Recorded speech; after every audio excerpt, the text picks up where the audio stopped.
Hello, and thank you all for joining us today for our web conference, 9 Steps to More Accurate Forecasts, sponsored by Demand Solutions and hosted by Supply and Demand Chain Executive.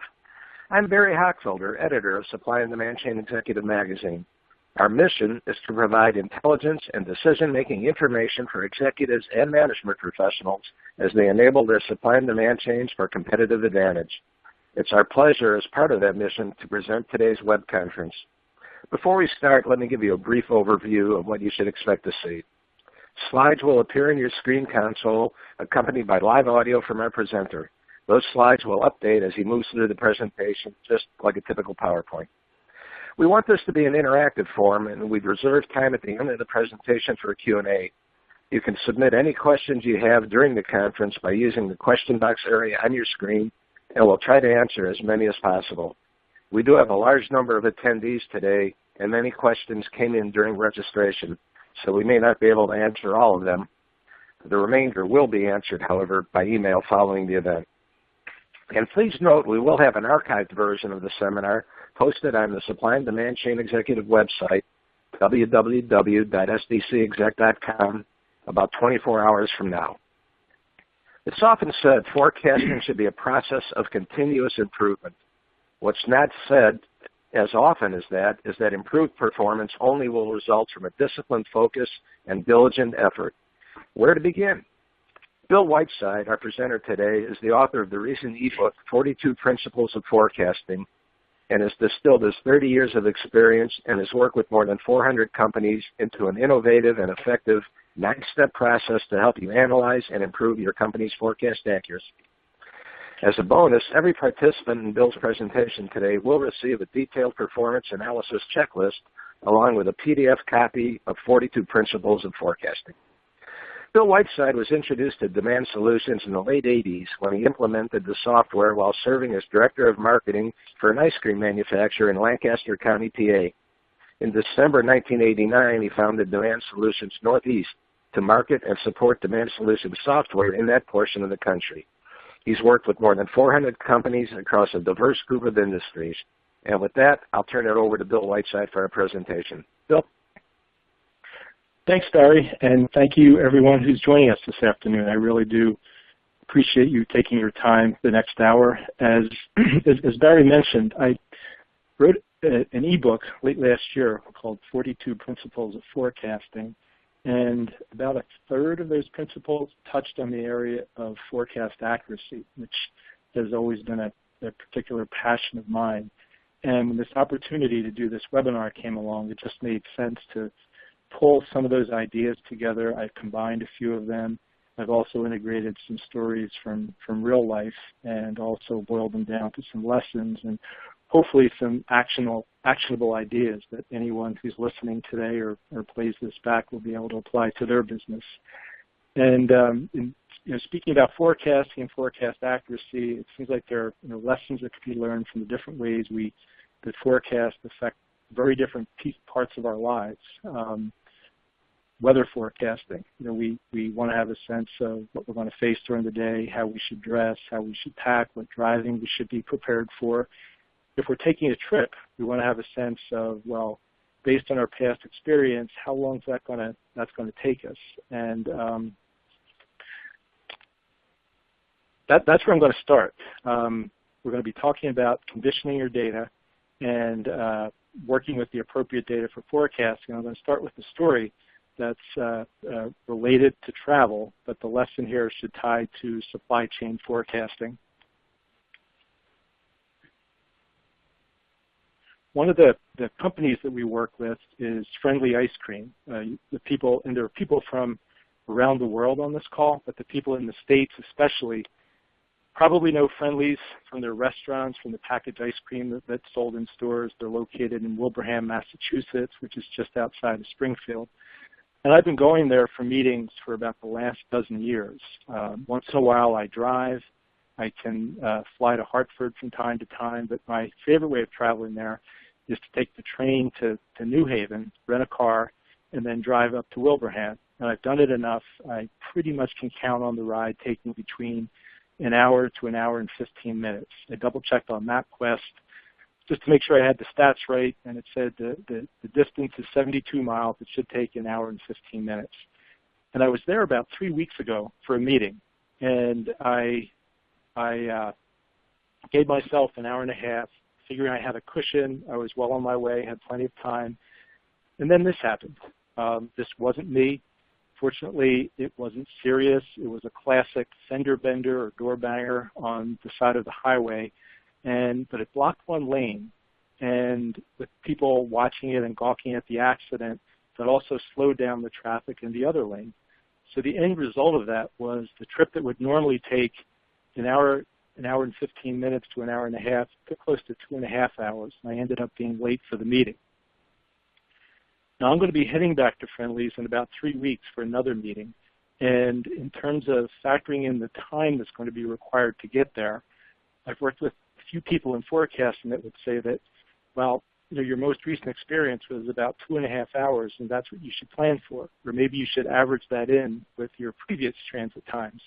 But of course, that's an outlier. That has no predictive value whatsoever. So I'm not going to include that in my history, and I'm not going to factor that in. I'm going to plan for an hour and a half for my next trip up to Wilbraham. Probably a more interesting example would be from my past experience as a forecaster. I was director of marketing at a dairy, an ice cream manufacturer in Lancaster, Pennsylvania, where I live. And one year, early in my career, we ran out of strawberry vanilla ice cream in March. We just had no packaging. We couldn't make the ice cream. The way I choose to remember that is that someone in purchasing failed to order the appropriate amount of packaging. Others might say that was due to the forecast that I provided to purchasing. We'll see. But that happened. That was reality, and we accepted it as is. And the idea of changing our history just was taboo. We didn't want to mess with Mother Nature and do anything to change that zero to another number. And lo and behold, what happened was that the next March, we ran out of strawberry vanilla again. It became a self-inflicted problem because we accepted history that was flawed. It had poor forecasting value.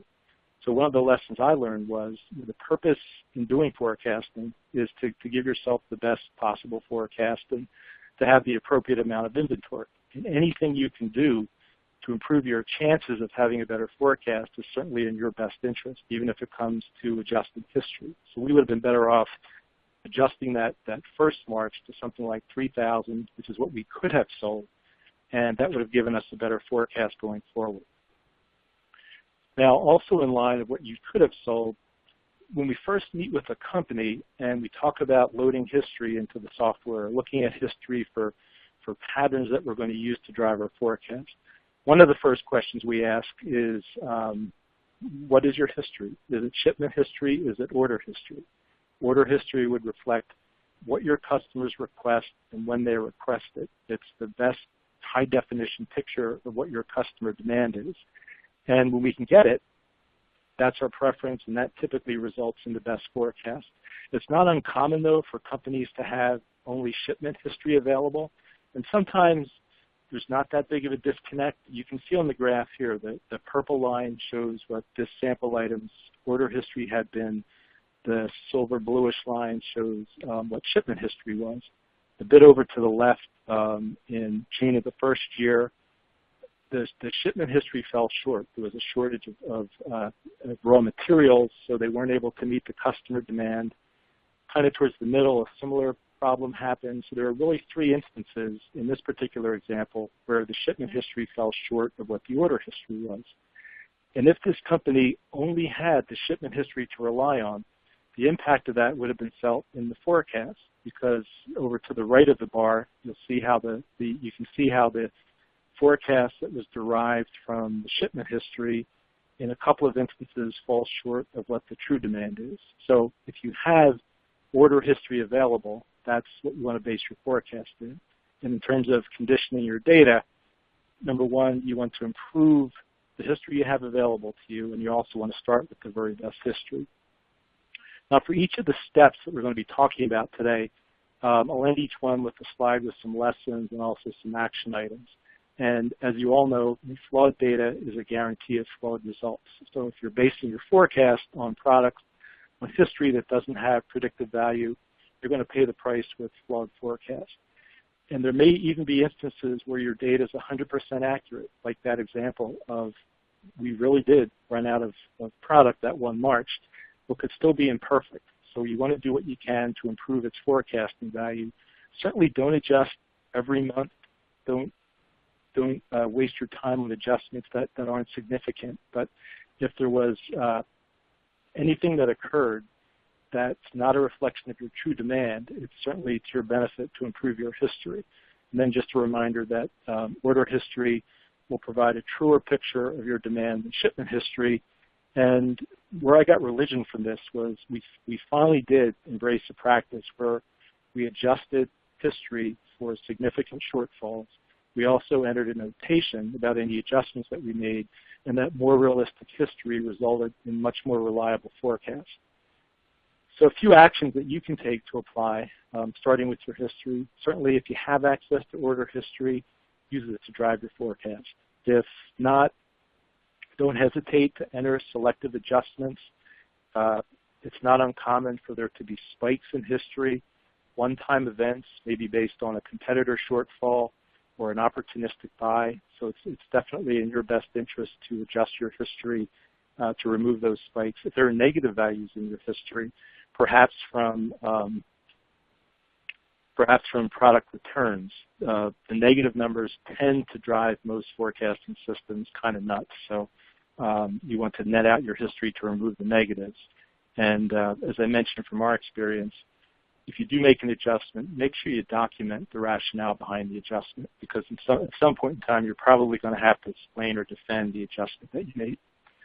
And then one last reminder: if you're don't just accept flawed history. If the best data isn't readily available to you, don't just accept that. You don't just make the best of what you have. Take what you have and make it better.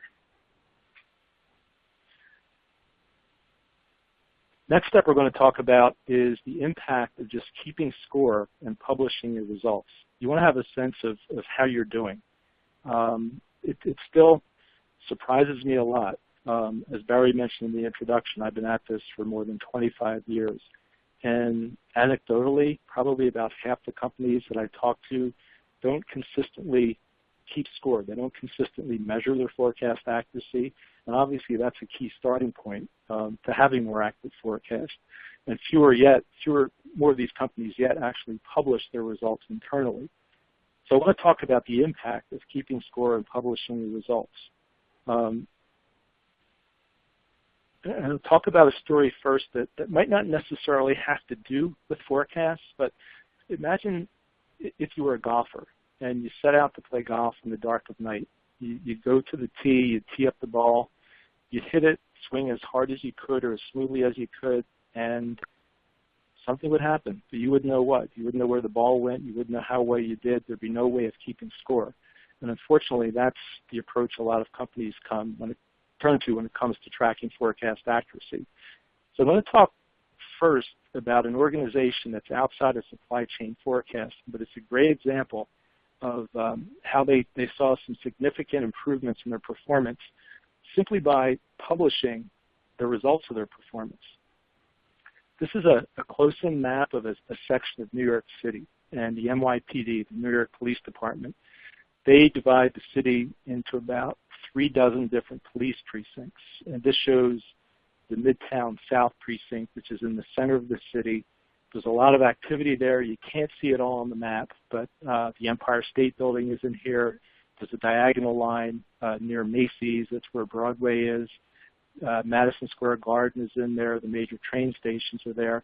It's a pretty safe part of the city, and it's always been relatively safe, but it's safer now than it's ever been before. And part of the way I know that, and one of the reasons for that, is that the NYPD does a great job of publishing what their crime statistics are. They use a system called ComStat, and it's very detailed and very timely. I downloaded this over the weekend, and these were the details through March 1st of this year. It's updated every week. It's accessible to anyone. And they provide detailed statistics by crime type for the week to date, for the last month, for the year to date, and also down at the bottom, you can see the tracking over previous years. It's kind of a sales and operations planning process for crime fighting in New York. So this is for this one precinct, which is relatively small, relatively safe part of the city. And one of the things we're going to be talking about in a bit is managing your forecast at the appropriate level of detail. And the police department looks at this at various levels of detail too. So you can also get a printout or a report that shows the crime stats for the city at large. And you can see over time that just about every major crime has decreased from year to year. And but at different rates. And what this has allowed the city to do is to focus their manpower, to focus their attention where they need the most help. They use the term measuring crime to reduce it. And in terms of providing that, they get very timely data.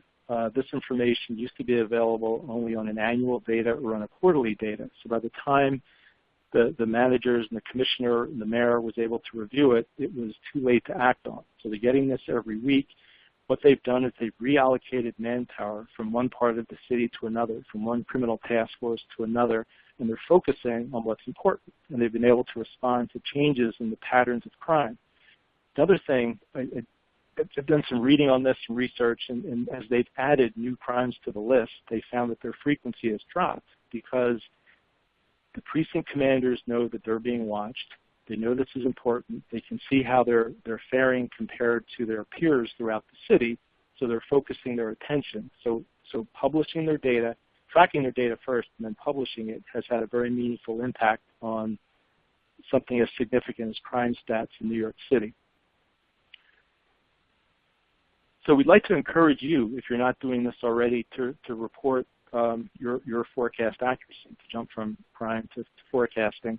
And this is an example, one example. This is close to a report that we used at my old company.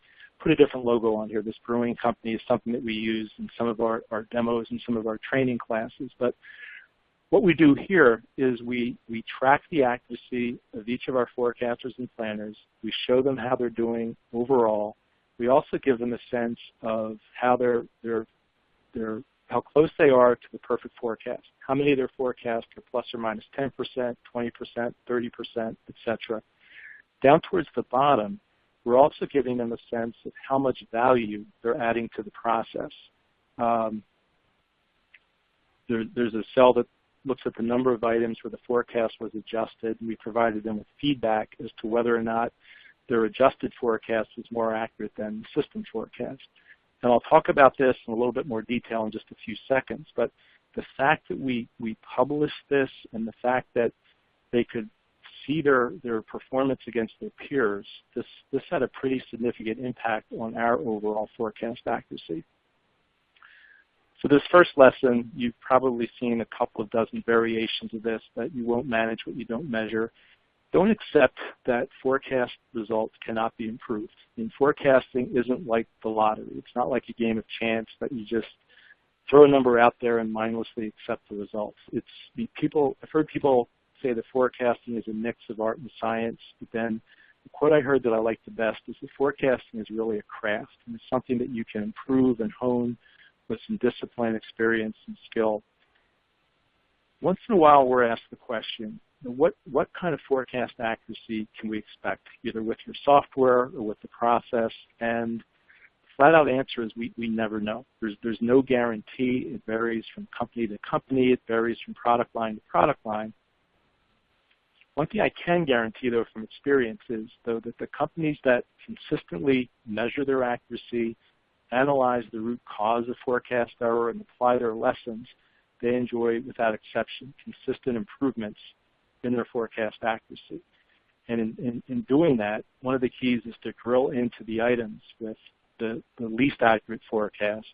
And we'll talk about in a little bit about how you can determine why those forecasts weren't as good as they could have been. And as partial result of tracking your accuracy, publishing your results, forecasting tends to raise on people's priority list, and then that there'll be a net improvement in forecast accuracy as well.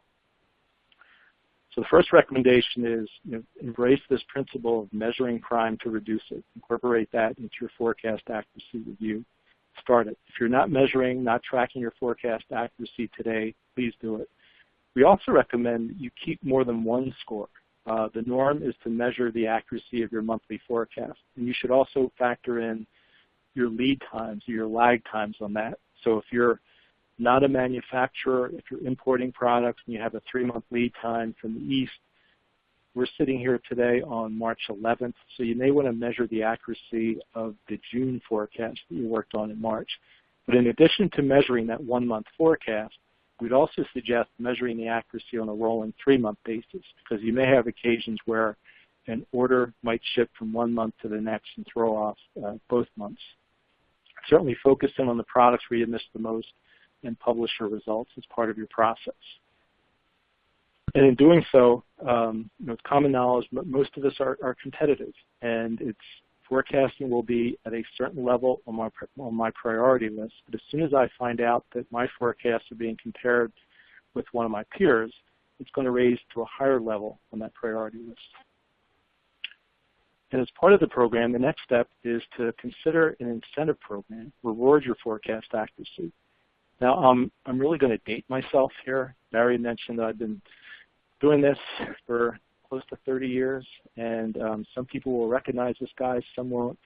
He's Jimmy the Greek Snyder, and he was a character back in the 70s, a real person, but a character in terms of his personality. He was certainly a fearless dresser, as you can see, even in black and white. And his primary job was an odds maker. He would calculate the point spread primarily for football games, but he would also calculate odds for boxing matches.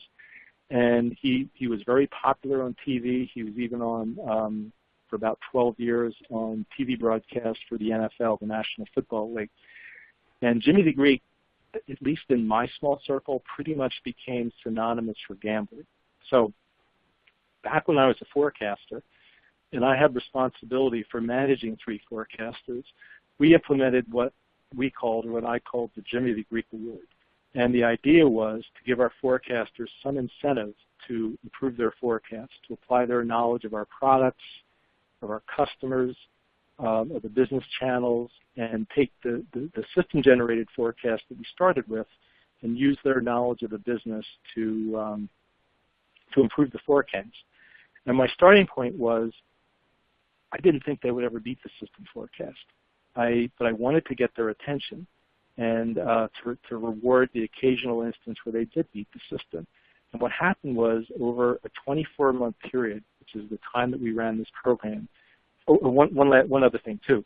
I was going to give the best forecaster a $5 reward, which I know is pretty chintzy, but it was my money, and it was 30 years ago. I was going to give them, the best forecaster, a $5 reward, and if none of them beat the system, they each had to give me $1. And I'd assume I was going to accumulate that. We would all buy lottery tickets at the end of the year and see where we went from there. The net result of that was that out of the 23 out of the 24 months that we ran this process, someone beat the system forecast. But the most significant impact was our total forecast accuracy increased from 67% to 88%. That real tiny bit of incentive really got people's attention. It was enough of a reward to make forecasting more of a priority. The little bit of recognition encouraged their participation, and you can see it had a significant impact on our process. So we recommend that, in addition to tracking your forecast accuracy, implement a bit of a reward for people that do well. It doesn't have to be real substantial. It could be, the prize could be a small amount of cash. It could be a gift card. It could be a lottery ticket. We've seen companies put a crystal ball or a wizard's hat on the best forecaster's desk. It's just a little bit of recognition to let people know that they're important and that the results count and that they're doing well. And anybody that's been involved in forecasting knows it's a thankless task, and the tendency is to talk about forecast error. How bad are you doing? So this kind of turns that whole conversation around a bit. And it also encourages people to not just, don't blindly trust the system. The software should give you reasonable forecast as a starting point, but you should also be able to use your knowledge of the business, your knowledge of your customers to improve the forecast over time. And the key here is that recognition is more important than the value of the reward. So come up with some form of incentive program. That middle bullet point, we've worked with several companies that have incorporated a combination of, we call it ACT, accuracy, completeness, and timeliness. So it's also important that people participate, that they get their forecast in on time, and especially when we include salespeople in this process. Rather than say, we expect you to really fine-tune your forecast accuracy, give them a target, a threshold. And very often the starting point is if the forecast is plus or minus 40%, that's a hit initially. And as they get more experience, as they buy into the process, you'll start to see some gradual improvements in their accuracy, and then start to tighten that threshold, maybe ratchet it up to 30% and then 25%. And you really will see improvements in your accuracy over time as a result of this. So just as incentives work in so many other parts of your business, for sales, for other areas, incentives will also play an impact on improvements in forecast accuracy. We work with a number of apparel companies, and something that's common to apparel companies, it's not embraced by other companies that forecast, but this is an idea that could benefit a lot of other companies.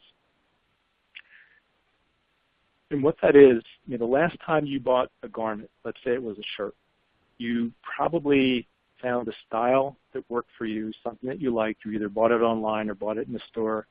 You looked at a range of colors. You found a color that worked for you, and you also picked a size that fit you, or hopefully you would fit into. And once you get down to that really granular level of detail, style, color, size, you can even go below that by style, color, size, and customer, there's a lot of detail, there's more noise, it's not as forecastable.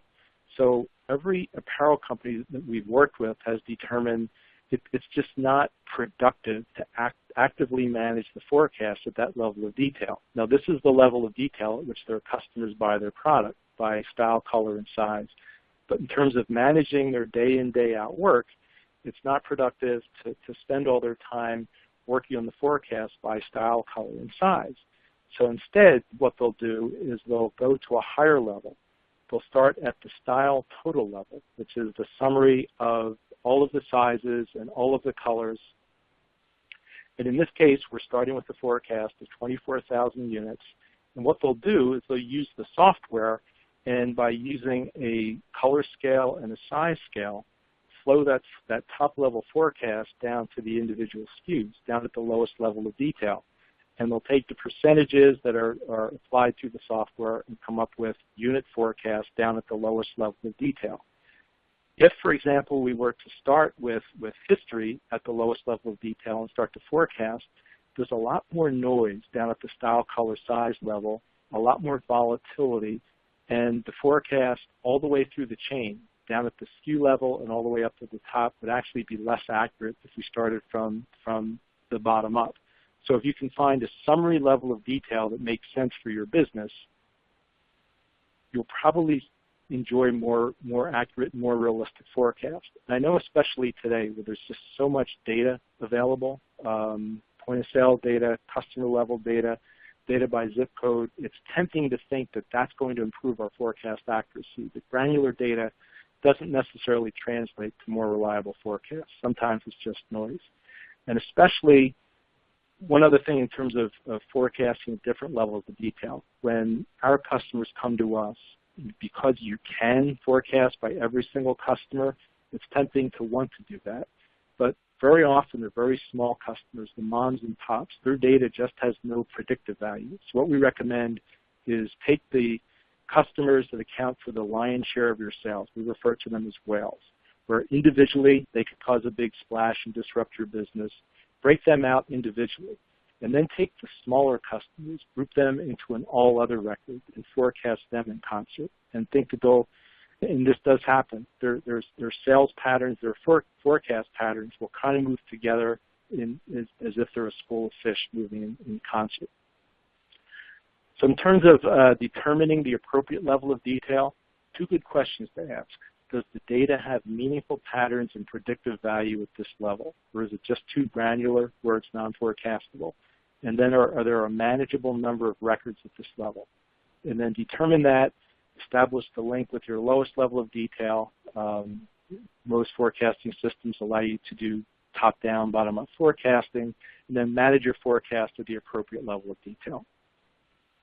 And by doing that, by identifying the appropriate level, your forecast, you'll benefit in terms of forecast accuracy, and you'll also have a much more efficient process. Another thing we encourage you to do to promote more accurate forecasts is to vary your forecasting strategies. This screen here shows about 3.5 years of monthly history in chart format for two different items. And the item at the bottom has fairly repeatable seasonality. There's a bit of growth from year to year. That's something we would consider a fairly predictable item, an easily forecastable item. The item at the top, it's a lot spikier. There are periods, actually whole quarters, where sales were missing. That's a really challenging item to forecast, and that could be the norm for a lot of you. So you'd want to take a different forecasting approach for that item at the top than you would for that item at the bottom. And a way to do that, the first part is to stratify your product line. We're big believers, I'm a big believer in particular of ABC analysis, using Pareto's rule or the 80-20 law to segment your products based on the volume of demand. More and more of our companies are also working in frequency of demand, incorporating XYZ analysis. And that's taking a look at how many transactions you have, how often is the product sold during the course of the year. And then you can group your products into categories that you would consider forecastable. This is a group that there's realistic history, there's forecasting value in that history. I'm going to trust the system on those items. And then there may be a middle group that's more volatile. Maybe the volume isn't significant. It's still purchased fairly consistently enough where they're manageable. And then there's the group at the bottom. Sales are very low. People don't buy it quite as often. Sometimes it's not forecastable at all. Sometimes the answer is to carry safety stock. But the first step is to stratify your products and then apply different rules. In knowing that the system, any forecasting system, will forecast anything. Forecasting software will typically pick the best formula for each item, but the best isn't necessarily a perfect fit. It's never a perfect fit, and it won't always even be a very good fit. And in terms of generating the forecast, your system should be able to share with you how reliable the forecast is based on the error information that the system conveys back to you. There's a tendency for a lot of us to take a broad brush approach to our forecast, that we can define some rules in terms of seasonality into how much history we use, and then apply that to everything. But as you can see in that graph, different products, different segments of your business are going to move in different ways. So we encourage you to vary your forecast settings by segment. Don't necessarily use every formula for every item. Be more inclined to let the system run for your top-selling and more stable A items. Consider a smaller segment of formulas for your C and D items. We talked about grouping the small customers into all other items, into an all other grouping, excuse me. Take a look at what your growth factors are in the system. It's not likely that an item will continue to grow at the same rate every year. So if you have an opportunity to dampen the system's growth factor, you may want to do that. And again, don't hesitate to share the uncertainty of your forecast. Some items are more forecastable than others, and take that into account into your forecasting process and your communication of the forecast. So again, don't take a simple broad brush approach for the forecasting of every single item that you're responsible for. Another thing you can do to promote forecast accuracy is to catch lousy forecasts before they become horrible forecasts. And drawing some analogy here from healthcare, and obviously there's a lot changing these days in healthcare and the availability in the cost, in the quality. But we're also seeing that individuals like us are able to take more ownership of our own care, but also over the information that we get. We can get blood tests more frequently. You can get genetic information. You can do more analysis of the information at your home computer.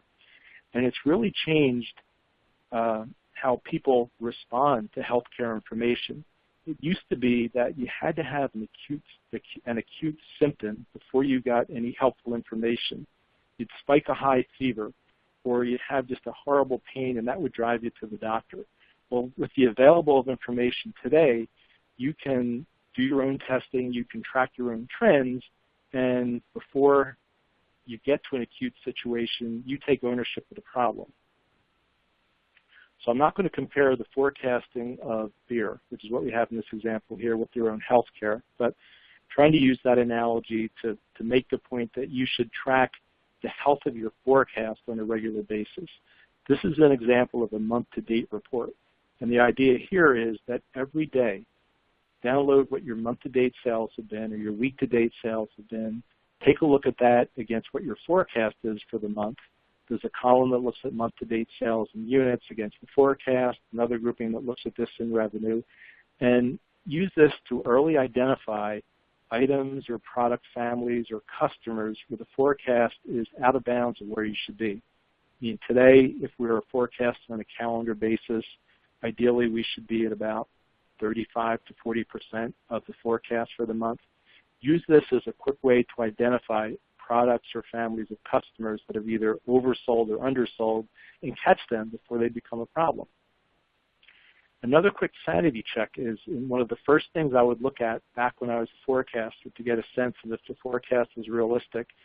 I take a look at what my annual projected growth was of the forecast and look at that against what the actual growth was of the item in the previous year. And if the two items moved in general sync, I didn't necessarily expect them to match completely, but if they were moving in the same direction, the same order of magnitude, I was reasonably comfortable with the forecast. But if, for example, an item grew by 10% last year and my forecast called for 40% growth, I knew something was wrong. I mean, maybe I made a mistake in keying in an adjusted forecast.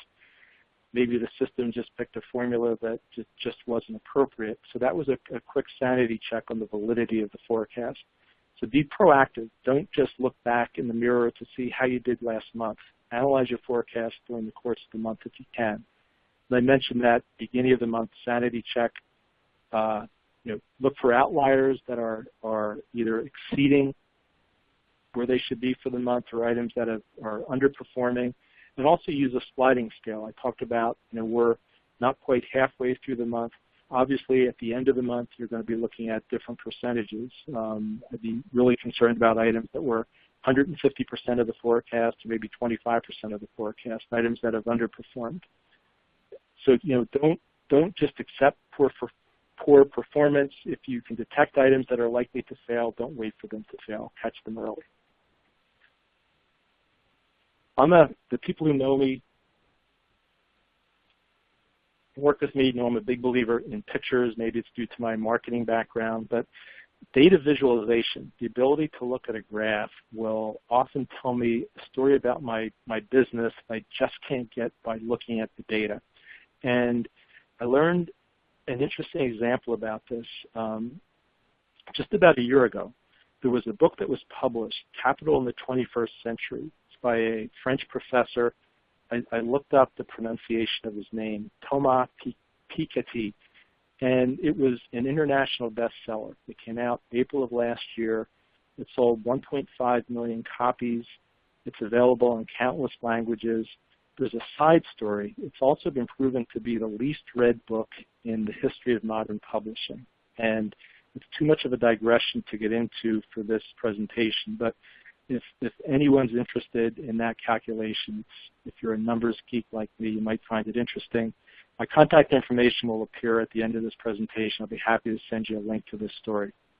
But the reason this caught my interest, this is someone I follow on Twitter, James Taylor. It's not James Taylor, the singer, obviously, but he has a Twitter site, JT's SCM Tweets.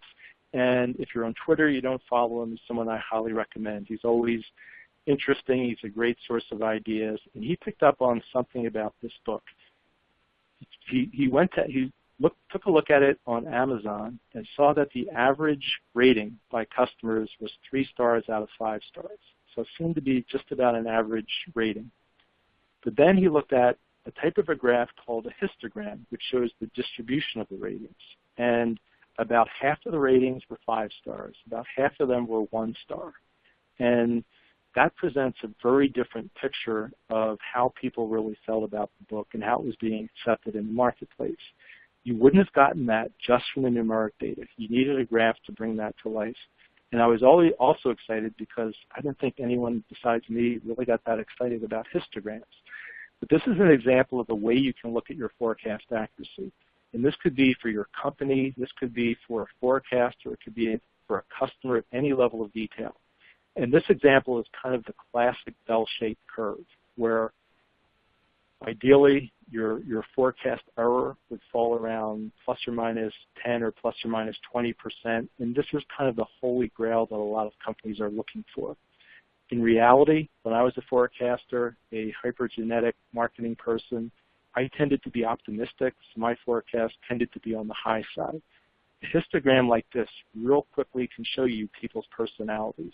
It's not uncommon to look at a segment of your business and see something like this, where there is no discernible pattern. A lot of you probably live in this. But by incorporating these kind of graphs into your analysis, you will get a sense of the personality of your business, the distribution of your forecast error. It will also help you determine on where you should focus your time and attention. Another use of graphs, there's just so much data available to us today, and it's a great thing. You can look at anything. You can drill down to any level of detail, but how do you make sense of it? So very often the ability to look at a graph. This is an example of 3 years of history in a bar chart. The forecast is the pinkish line across the top. So I might not have seen this when I was looking at rows and columns of numbers, but this shows how well, or in some instances how poorly, my forecast fits the seasonality and the trending that we're seeing in history. You can also do things like this very visually. In this example, over to the left is a year of monthly history, and over to the right, we're evaluating the impact of 3 different approaches to forecasting. One uses a moving average, one uses exponential smoothing, and the bluish line incorporates a seasonal formula. Now, this is all driven by data that's behind the scenes, but the stark difference and, to my mind, the applicability of that seasonal formula in blue, I probably would have lost that if I was just looking at rows and columns of numbers. So I'd encourage you to incorporate visualization, bring graphs into your data review, look for spikes, look for trends, incorporate histograms into your analysis as well. And you'll see that this will quickly identify areas that you should spend your time to improve your forecast. The Terrible 25, this is about managing by exception and focusing on what's important. The people that I work with know that I have a man crush in this guy, Vilfredo Pareto. He's the father of the Pareto principle, the 80-20 rule, managing by exception using ABC analysis. And one of the neat things about the principle that he developed, where a small group of observations in any universe will account for the lion's share of results, is it holds true in just about any universe. Probably about 80% of your sales come from about 20% of your products, or maybe 80% of your sales come from about 20% of your customers, your products. It's not uncommon at all for 80% of your forecast error to also come from 20% of your products. So in an ideal world with limitless time, if you had a manageable number of products to manage, we'd recommend run a Pareto analysis on your forecast accuracy and really dig in to the 20% of your products that probably account for 80% of your forecast error. And by identifying them and taking action on them, you'll be acting on the products that cause the lion's share of your forecast inaccuracy. In this example, this is looking, if you don't have the time to look at that 20%, at least look at the top 25. So we use the term the terrible 25. And we've highlighted that unsigned error column, which is looking at the absolute difference between the forecast and what your actual sales were. And you can see as the numbers descend, they're very large at the top. They tend to get very small at the bottom. And this is very typical of most companies that we work with. There's a relatively small group of products that account for a significant amount of overall forecast inaccuracy. And by focusing on the products at the top of the list, not just identifying, but then looking at their current forecast, trying to get an understanding of why they were as bad as they were. In the example at the top, there was a product that we had forecast to sell 95,000 units. We sold 115,000. I want to know what happened. Did we lose a customer? Did I misproject the impact of a promotion? And make sure I'm not repeating that process in the future. And by doing this on a regular basis, the 25 products at the top of next month's list should be different, and also hopefully the error levels will be lower. That's pretty much what we see in the companies that we work with. So in terms of not just ranking your products for forecasting review, but also in terms of forecasting analysis, we do encourage you to incorporate the 80-20 rule or Pareto's law. Rank the items, analyze the 25 items at the top of your list. Also take a look at where you're adding value. I didn't call it out on that slide. And by the way, we'll make all the slides available as well as a replay of this webinar. But there's a column that shows which forecast was more accurate, the system forecast or the adjusted forecast. So get a sense of whether or not you're adding value to the process. And by doing so, by focusing on these exceptional products, you'll add quite a bit of value to your forecasting process. Everybody knows this, that there's a cost to forecast error, but not a lot of people actually quantify the cost to forecast error. So I want to run an idea by you for how you can actually come up with a relative measure and track from month to month the financial impact to forecast error. We're going to do this a little bit differently for items where the forecast is high compared to history, compared with items where the forecast was low. In this example, we had a forecast of 130 units. Actual sales were 100 units, so our forecast was high by 30 units. Now, in any business, there's a reasonable, an expected, or an accepted level of forecast variance. In this case, we said 25% is the norm. Well, we expect our forecast to be plus or minus 25%. So anything over that, I consider excessive forecast error. So that would result in excess of 5 units. And to determine the cost of items that we'd over forecast, by making more product than we needed, that inflated our cost of goods sold. So we're going to multiply the 5 excess units times the unit cost of $15, and the cost for this item that we oversold was, over forecast, was $75. And then on the other end, there'll be products that you under forecast. In this case, our forecast was low by 35 units. And perhaps as a result of that, we didn't make or didn't buy enough product. So for the items that we undersell, we multiply the difference between the undersold quantity and the acceptable variation times the gross margin for the item. In this case, this error cost us $50. And then on an ongoing basis, we're going to multiply that. We'll total the costs for the entire company for any segment of the business. And the idea is month by month, from month to month, track what our cost to forecast error is and use this as another relative measure of the effectiveness of our forecasting process. So as a starting point, make sure you save your forecast, analyze the accuracy of your forecast, and establish realistic thresholds, and do this. And certainly by calculating this, again, this is another measure, publish this. This will also have an impact on your overall forecast accuracy. So in addition to the material that we've covered in this webinar, you might be interested in some additional information. A couple of places you could go. This was actually published in the Wall Street Journal 10 days ago. There's actually a school where you can learn to be a psychic. The school is located about 40 miles outside of London. Their annual fee is 570 euros, and they say they can train you to be a psychic. So maybe you don't need a full forecasting process. Maybe you don't need software. They did provide one disclaimer.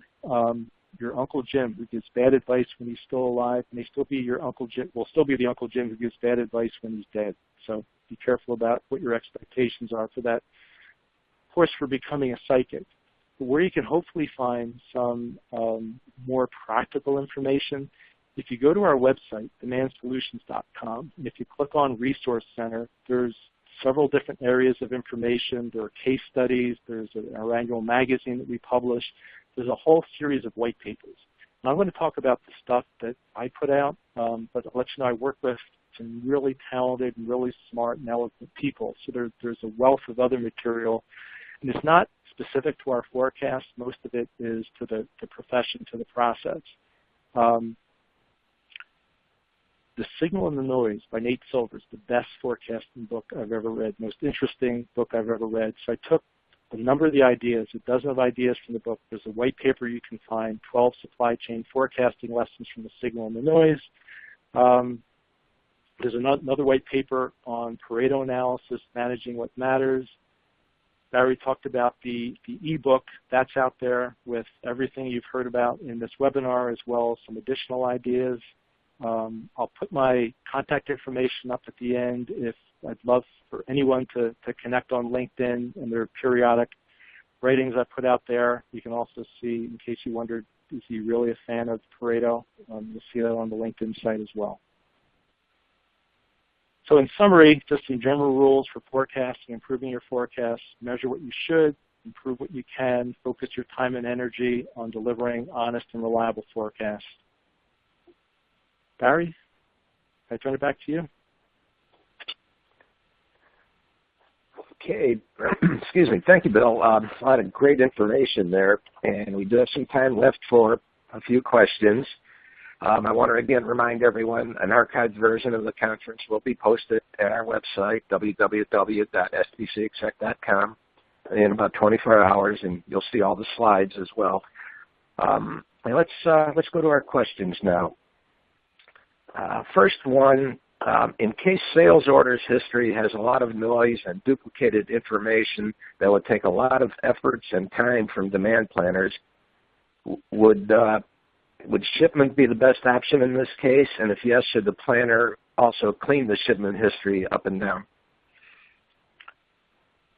It's an interesting question. The bottom line, it would come down to the reliability of the data. And if the order history is so noisy and so unreliable, and if you feel that in this instance shipment history gives you a better picture of your true demand, then yeah, that would be the area to focus on. But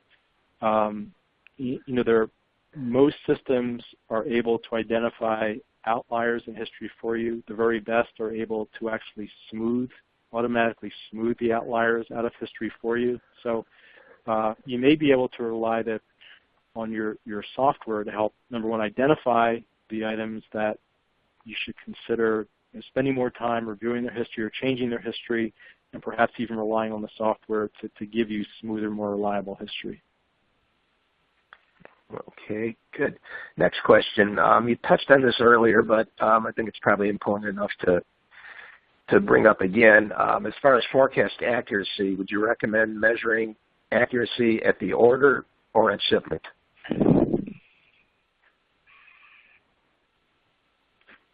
going to make sure I interpret that correctly. The recommendation would be measure it at the point at which your customer expects to receive the shipment. So it's based on your customer's requested date, and sometimes that requested date, depending on the business, is tomorrow. Sometimes it's an advance order for next week, but it's based on where they're expecting to receive the goods that they've ordered. Okay, great. Good. Let's see what we got next here. What are your recommendations for forecastability analysis? How would you manage products with intermittent demand? Two answers to that. In terms of forecastability, and I think this has been in advance for a lot of us in the business, is providing information about forecastability, and also sharing it. Because as we saw in a few of those graphs, obviously some products are more forecastable than others. And what happens is, I mentioned that every forecasting system that I'm aware of will go through a best fit analysis. So the system will go through anywhere from a handful to several dozen formulas, and it will pick the best formula for each item based on how well that formula fit that item's known history. And in doing so, what the software should do is tell you what that fit was, how high or how low the error was when we reforecasted that item's known history. And as much as anything else, that's an indication of how forecastable the item is. An item with very smooth demand, vanilla ice cream, for example, will have a very low error. It's easy to predict. Items that are more volatile will have a high error. They're more difficult to predict. So that feedback gives you a pretty good indication of the forecastability of an item. Another thing we recommend incorporating is to tie that to ABC analysis based on the volume of the item or the revenue expectations on the item. So for items, high volume items, you would expect to have a pretty tight threshold for forecastability. Lower volume items, you would have a wider threshold because they're not going to be as forecastable. And then for the items with intermittent demand, those items in particular, it can often make sense to forecast at a higher level of detail. One of my colleagues religiously buys a new Subaru about once every 4 years. And he talked about working with a customer that had very intermittent demand and said, their forecast is like trying to predict when I'm going to buy, which month I'm going to intend to buy my next Subaru. And it's tough to predict. There's no repeatable pattern. So what we typically do there is to aggregate the forecast to a higher level of detail and manage the forecast at a product grouping or a business unit level. And then the last thing I'll say on that is sometimes it's time to raise the white flag. I mean, quite frankly, some items are impossible to forecast realistically. The goal of any forecasting process is to provide forecasts that will result in meaningful levels of inventory for our customers. So the goal is to have the appropriate level of inventory. So for items like that, you're probably better off spending your time on a safety stock calculation, having the appropriate level of inventory available. All right, very good. We've got time for a couple more here.